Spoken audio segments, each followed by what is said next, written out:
প্রকৃতিবিদরা আশঙ্কা করেছিলেন একবিংশ শতাব্দীর মাঝামাঝি বাঘ নামের এই আশ্চর্যজনক প্রাণীটি বিলুপ্ত হয়ে যাবে।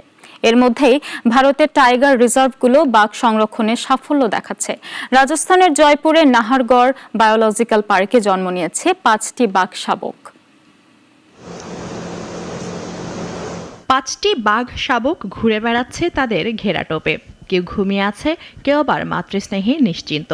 ভারতের নাহারগড় বায়োলজিক্যাল পার্কে বাঘিনী রানীর কোল জুড়ে এসেছে নতুন প্রাণ।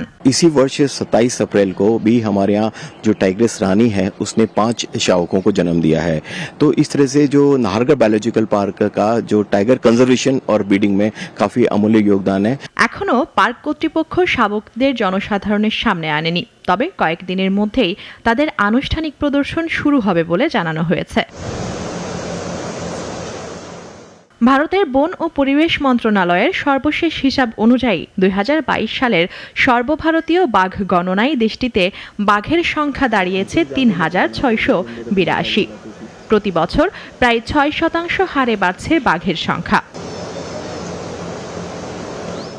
একসময় ভারতে 40,000 বাঘ থাকলেও শিকার ও বনভূমি হারিয়ে তারা প্রায় বিলুপ্তির মুখে পৌঁছেছিল। এখন আবার ফিরছে সেই দিন, ফিরছে জঙ্গলের রাজা। মুনিয়া জ্যোতি, নাগরিক।